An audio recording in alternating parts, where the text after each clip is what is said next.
Hello everyone, welcome back. तो दोस्तों, अगर आप लोगों ने मेरी पिछली 3 वीडियोस को देखा हो तो मैंने डेथ परेड के 6 एपिसोड्स को एक्सप्लेन किया है। और आज की वीडियो में मैं उसी सीरीज़ का पार्ट 4 लेकर आई हूँ। और आज की वीडियो में मैं आगे के 3 एपिसोड्स यानी एपिसोड 7, 8 एंड 9 को एक्सप्लेन करूँगी। और अगर आप लोगों ने अभी तक इस वीडियो के तीनों पार्ट्स को नहीं देखा तो उन वीडियोस का लिंक मैं नीचे डिस्क्रिप्शन बॉक्स में डाल दूंगी। और मेरा सजेशन यही रहेगा आप लोगों से कि आप लोग पहले जाकर मेरी पिछली वीडियोस को देख लीजिए, नहीं तो आपको आगे कहानी समझ में नहीं आएगी। तो अपने अपने हेडफोन्स पहन लीजिए और चैनल को भी सब्सक्राइब कर लीजिए। तो लेट्स स्टार्ट द वीडियो। तो 7th एपिसोड का नाम है अल्कोहल पॉइजन। और इस एपिसोड की स्टार्टिंग में हम ऑक्यूलस को देखते हैं जो कि कुछ बातें बोलता है। पहली बात ये कि आर्बिटर्स कभी भी जजमेंट देना बंद नहीं कर सकते, क्योंकि आर्बिटर्स का काम ही है जजमेंट देना। दूसरी बात ये कि आर्बिटर्स ह्यूमंस से अलग होते हैं, इसलिए आर्बिटर्स कभी भी मर नहीं सकते। और तीसरी बात ये कि आर्बिटर्स कभी इमोशंस फील नहीं कर सकते, क्योंकि आर्बिटर्स बस कुछ डमीज हैं। इसके बाद हम नो नेम को देखते हैं और उसे वापस से वही सपना आया है जिसके बारे में हमने पिछली वीडियो में बताया था। नो नेम के कमरे के बाहर जहाँ सारी बुक्स रखी हुई थी, वहाँ की सारी बुक्स अल्कोहल पर थी, लेकिन उनमें से एक बुक अलग थी। जब नो नेम उस बुक को उठाती है तो वो वही शैवो वाली बुक थी। अब नो नेम एकदम शॉक हो गई थी, क्योंकि इस बुक की कहानी तो वो अपने सपने में देख रही थी। इस पॉइंट पर नो नेम को ये बात समझ में आ जाती है कि कहीं न कहीं नो नेम भी यहाँ मर कर ही आई है। नो नेम तुरंत डेकिम के पास जाती है और उससे उस किताब के बारे में पूछ लेती है। यहाँ डेकिम कहता है कि ये किताब क्वीन की है, जो कि इस बार में पहले आर्बिटर थी, इसलिए इस बार का नाम क्वीन डेकिम है। अब यहाँ पर हमें डेकिम का पास्ट दिखाया जाता है, जब डेकिम पहली बार 15th फ्लोर पर क्वीन डेकिम संभालने आया था, क्योंकि क्वीन अब इंफॉर्मेशन ब्यूरो में काम करने वाली थी। क्वीन वहाँ अपना लास्ट डिसीजन दे रही थी, जहाँ 2 लोग पूल वाला गेम खेल रहे थे, और वही नोना गिनती और डेकिम को ये सब कुछ दिखा रही थी ताकि वो लोग पूरा प्रोसेस समझ सके। यहाँ इन दोनों को वो डिवाइस भी मिलता है जिसे दबाने से लोगों का गेम और मुश्किल बना देते हैं। गिनती तो अपने डिवाइस का इस्तेमाल करता है, पर डेकिम वहाँ पर उस डिवाइस का इस्तेमाल नहीं करता। जब डेकिम से डिवाइस इस्तेमाल ना करने की वजह पूछी जाती है तो वो कह देता है कि वो डिवाइस इस्तेमाल करना भूल गया था। साथ ही डेकिम यहाँ ये भी कहता है कि जो लोग अपनी लाइफ अच्छे से जिए हैं, डेकिम उनकी रिस्पेक्ट करता है। अब डेकिम की ये बात सुनकर नोना उससे थोड़ा इम्प्रेस हो गई थी। अब यहाँ कहानी वापस प्रेजेंट में आती है, जहाँ हमें बताया जाता है कि जिन लोगों का डिसीजन हो जाता है वो लोग डमी बन जाते हैं और इन डमी को डिस्कार्ड कर दिया जाता है। अब जो आर्बिटर्स होते हैं उनके पास भी हमेशा के लिए सबकी मेमोरीज नहीं होती है, बल्कि पिछली मेमोरीज मिट जाती है। और ऐसे में डेकिम उन लोगों के डमीज को क्लेम कर लेता है जो अपनी लाइफ फुल जी है। इसके बाद डेकिम उन डमीज को जोड़कर उन्हें कपड़े पहना देता है, बिल्कुल वैसे ही जैसे वो इंसान था, ताकि उनका अस्तित्व पूरी तरह से खत्म ना हो। और यही डेकिम का खजाना है और वो ये सब नो नेम के साथ शेयर करता है। इसके बाद नो नेम डेकिम को खाना बनाकर खिलाती है और यहीं से सीन नोना पर शिफ्ट होता है। तो नोना फिलहाल 9th फ्लोर पर थी, जहां वो रहती भी थी, और उसके साथ क्वीन भी थी, जो कि फिलहाल इंफॉर्मेशन ब्यूरो में काम करती है, जिसमें पहले तो मरे हुए लोगों के मेमोरीज को देखना है, फिर उन्हें फिल्टर आउट करना होता है इम्पोर्टेंट स्टफ को, फिर मेमोरीज को आर्बिटर्स के लिए तैयार करना होता है और आगे फॉरवर्ड करना होता है। तो बहुत सारा काम होता है। ऊपर से आजकल लोग मर भी बहुत रहे हैं, तो वर्क का लोड काफी है। यहाँ से बात डेकिम पर आती है और हमें एक बहुत ही बड़ी बात पता चलती है। अगर आपको याद हो तो एपिसोड की स्टार्टिंग में ऑक्यूलस ने क्या कहा था कि आर्बिटर्स के अंदर इमोशंस नहीं होते हैं, क्योंकि आर्बिटर्स डमीज होते हैं। क्वीन और नोना की बातों से हमें पता चलता है कि नोना किसी तरह डेकिम के अंदर ह्यूमंस वाले इमोशंस डाली है। डेकिम फिलहाल तो अपना जजमेंट को क्वेश्चन नहीं कर रहा है, लेकिन आगे ऐसा हो सकता है। और सबसे ज़रूरी कि ऑक्यूलस को डेकिम के इमोशन वाली बात पता नहीं चलनी चाहिए। नोना यहाँ कहती है कि हम लोग दिन रात मरे हुए लोगों को जजमेंट करते हैं, जबकि हमें ना तो वो इमोशन है और ना ही हम मरे हैं। इसलिए मुझे एक ऐसा आर्बिटर टेस्ट करना है जिसमें इमोशंस हो। खैर, इसके बाद ये दोनों बातें करते करते सो जाते हैं और ऑक्यूलस यहाँ आकर इन्हें जगाता है। ऑक्यूलस की बातें सुनकर हमें पता चलता है कि ऑक्यूलस को शक जरूर हो गया था कि कुछ तो गड़बड़ चल रही है। जाते जाते ऑक्यूलस नोना को फिर से पूल खेलने के लिए इनवाइट करता है। एपिसोड के पोस्ट क्रेडिट सीन में हम नोना को एक लड़की के पास देखते हैं जिसका काम है गेस्ट असाइन करना आर्बिटर्स को। यहाँ नोना उस लड़की को कुछ गुडीज देकर मना रही थी कि इन 2 स्पेशल गेस्ट्स को डेकिम के पास भेज दे। अब स्पेशल इसलिए क्योंकि इन 2 गेस्ट ने जो कांड किए हैं ना, उसे जज करने के लिए शायद डेकिम का एक्सपीरियंस काफी नहीं है। लेकिन यही तो डेकिम का असली टेस्ट होगा। और मैं आप सभी को बता दूं कि अगले 2 एपिसोड यानी एपिसोड 8 और 9 इन्हीं दोनों गेस्ट के ऊपर है। वैसे इस एपिसोड में हम गिनती और मायू को भी देख पाते हैं, जहां गिनती की कैट मिमिन भी अब मायू के साथ कंफर्टेबल हो गई थी और गिनती उससे इरिटेटेड लग रहा था। और इसी पॉइंट पर 7th एपिसोड खत्म हो जाता है। अब 8th एपिसोड का नाम है डेथ रैली और 9th एपिसोड का नाम है डेथ काउंटर।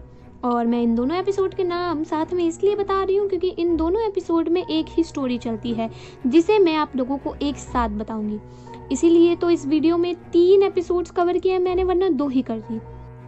तो एपिसोड शुरू होता है, हम उन्हीं 2 स्पेशल गेस्ट को डेकिम के पास आते देखते हैं, जिनमें एक यंग लड़का है जिसका नाम है शिमादा और एक डिटेक्टिव है जिसका नाम है तात्सुमी।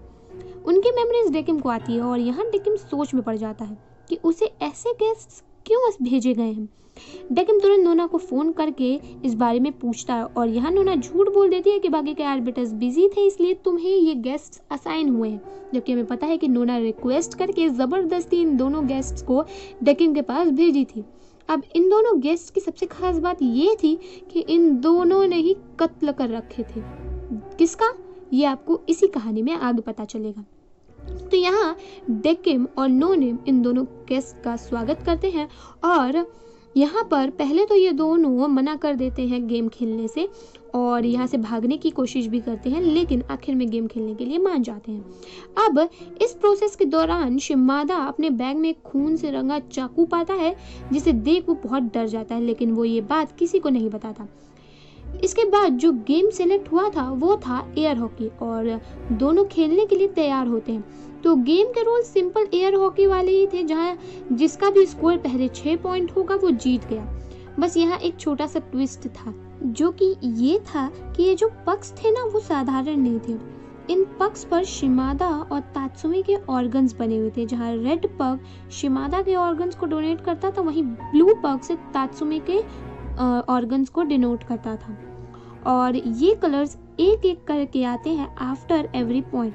अब कोई अगर अपने पक्ष वाले कलर को स्कोर करता है तो उसे 2 पॉइंट मिलते हैं, वहीं अगर उस पर स्कोर हो गया तो उसका 1 पॉइंट कट हो जाएगा।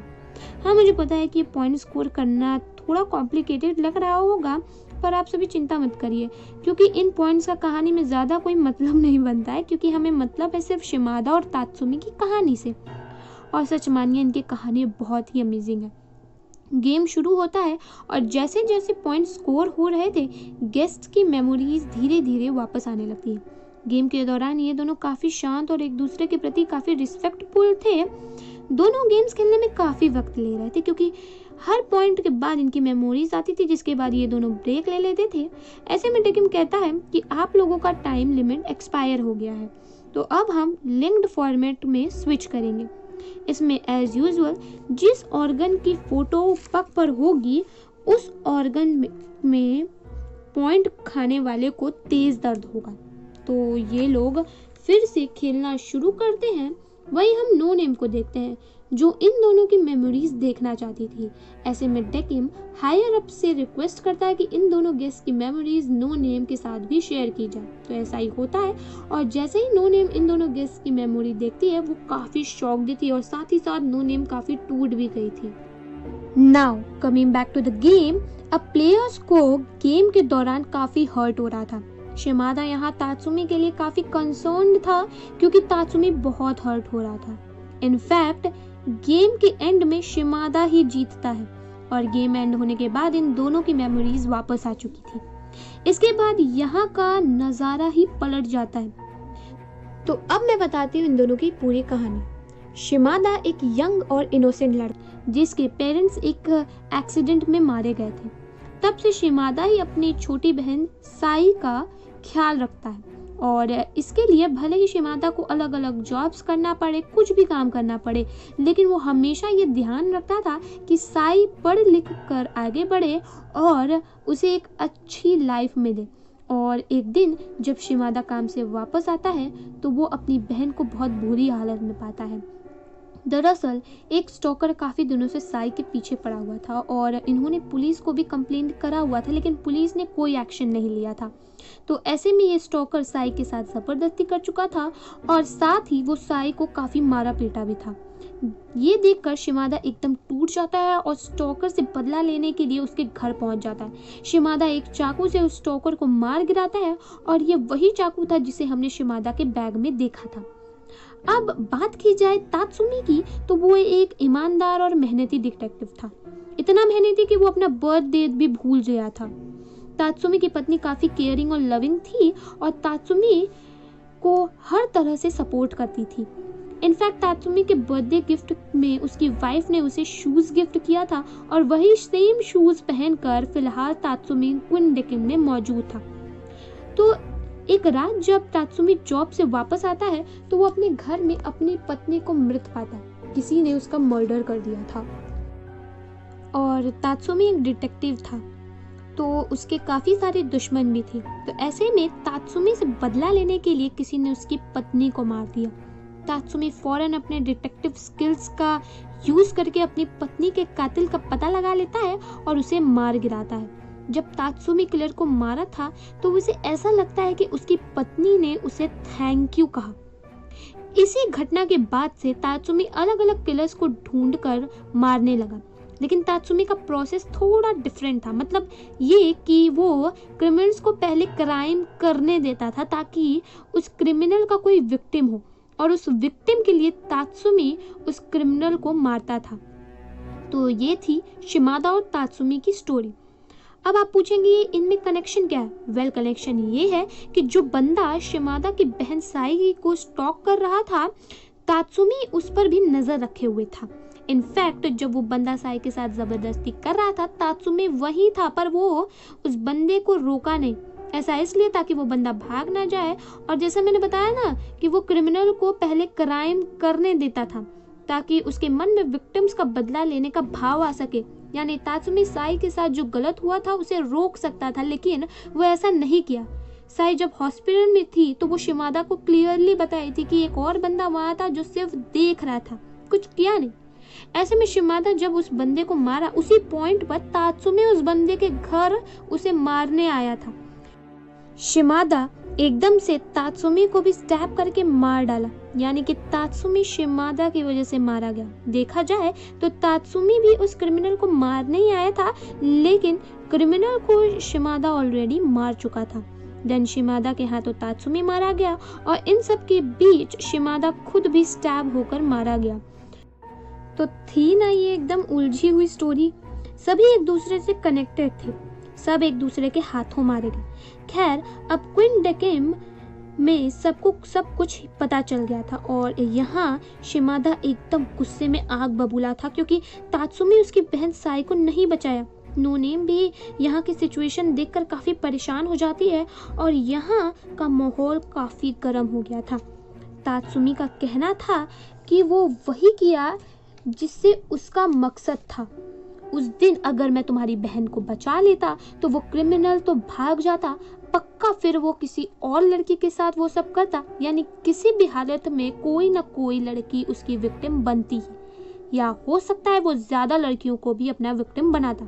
इसलिए मेरा सही समय पर उसे मारना जरूरी था, ना कि तुम्हारी बहन को बचाना। वहीं शिमादा ये सब कुछ नहीं सुन रहा था, वही वो तात्सुमी को दोबारा मारना चाहता था। इनफैक्ट शिमादा यहाँ चाकू लेकर तात्सुमी को मारने दौड़ता है, लेकिन डेकिम उसे रोकता है और कहता है कि तुम दोनों तो पहले ही मर चुके हो, तो अब फिर से तुम उसे मार नहीं सकते हो। लेकिन एक दूसरा तरीका है, मैं तात्सुमी के सारे ऑर्गन्स वाले पग को एक जगह रख दूंगा जिस पर हमला करके तुम उसे बहुत दर्द दे सकते हो। तो अब फैसला तुम्हारा है। शिमादा फौरन चाकू उठाता है और ऐसा करने बढ़ता है, पर नो नेम उसे रोकने लग जाती है। नो नेम शिमादा को लिटरली पकड़ लेती है और कहती है ऐसा मत करो। वो बताती है कि ये सब कुछ जजमेंट करने का खेल है, अगर तुम तात्सुमी को चोट पहुंचाते हो तो तुम पक्का वॉइड मिलेगा। यहाँ कोई स्वर्ग या नर्क का कॉन्सेप्ट नहीं है। शिमादा यहाँ नो नेम की बात सुन तो रहा था, लेकिन शायद समझ नहीं पा रहा था, क्योंकि उसके अंदर बहुत सारा गुस्सा भरा हुआ था। गुस्से में वो वही करता है जो उसे नहीं करना चाहिए था, यानी कि वो पक्ष पर हमला कर देता है, जिससे तात्सुमी को बहुत दर्द होता है। इन सभी चीजों से नो नेम एकदम टूट जाती है और वो डेकिम को ही मुक्के मारने लगती है और उससे कहती है कि तुम्हें क्या पता कि ह्यूमन इमोशंस क्या होते हैं। कभी कभी लोग इंस्टेंट गुस्से में बहुत कुछ कर जाते हैं, इसका मतलब ये नहीं कि वो लोग बुरे हैं। तुम कौन होते हो जजमेंट देने वाले या उन्हें इतना दर्द देने वाले। ह्यूमंस उतने कॉम्प्लेक्स नहीं होते जितना तुम उन्हें समझते हो। इनफैक्ट ह्यूमंस बहुत सिंपल होते हैं और इसी सिचुएशन में उन्हें इंस्टेंट डिसीजन लेना पड़ता है। दरअसल नो नेम यहाँ डेकिम को समझाने की कोशिश कर रही थी कि तात्सुमी और शिमादा ऑलरेडी अपनी जिंदगी में बहुत कुछ झेल चुके हैं, इसीलिए बहुत प्रेशर वाली सिचुएशन में उन्होंने कुछ टफ डिसीजन लिए और इसी आधार पर इन्हें जज किया जाएगा। ये सब कहाँ से फेयर है। फिर क्वीन डेकिम में तुम उन्हें फिर से उसी पेन से सफर कराते हो और ये कहीं से भी सही नहीं है। हम देखते हैं कि डेकिम भी ये सब बातें सुनकर सोच में पड़ गया था और कहीं न कहीं वो अपने डिसीजन के बारे में सोचने लग गया था। ये काफ़ी कॉम्प्लिकेटेड केस था, पर एपिसोड के एंड में हमें जजमेंट दिखाया जाता है, जो कि ये था कि इन दोनों को ही वॉइड में भेज दिया जाएगा, क्योंकि देखा जाए तो तात्सुमी को अपने किए का कोई पछतावा नहीं था और साथ ही यहाँ शिमादा वापस से तात्सुमी को मारने का ट्राई किया था। तो दोनों गलत तो कर रहे थे और इसलिए दोनों को वॉइड मिला और यहीं पर 8th और 9th एपिसोड खत्म हो जाता है। लेकिन मेरा आप लोगों से एक सवाल है कि अगर आप डेकिम की जगह होते तो इस केस में क्या डिसीजन लेती। अगर मैं अपना पॉइंट ऑफ व्यू दूं तो मैं शिमादा को रीइंकार्नेशन के लिए भेजती, क्योंकि वो जो कुछ भी किया था अपनी बहन के लिए किया था और मेरे ख्याल से वो गलत नहीं था। लेकिन मैं तात्सुमी को वॉइड में जरूर भेजती, क्योंकि भले ही उसकी पत्नी के साथ गलत हुआ था, पर अगर वो चाहता तो कई सारे क्राइम्स को होने से रोक सकता था, क्योंकि क्राइम को खत्म करना मोटिव होना चाहिए, ना कि क्रिमिनल को। और तो और तात्सुमी को अपने किए का कोई पछतावा भी नहीं था। तो इस हिसाब से तात्सुमी तो गलत था, पर मेरा ये नज़रिया है। आप लोगों के ओपिनियंस अलग भी हो सकते हैं, जिन्हें आप कमेंट्स करके बता सकते हैं। तो यही थी आज की वीडियो और पार्ट 4 यहीं पे ख़त्म होता है। नेक्स्ट पार्ट भी बहुत जल्द ही आएगा, तो मिलते हैं नेक्स्ट वीडियो में इसी वीडियो के नेक्स्ट पार्ट के साथ। तब तक के लिए बाय बाय और इस वीडियो को अपने फ्रेंड्स के साथ ज़रूर शेयर कीजिएगा और आप लोग लाइक भी कर दीजिएगा।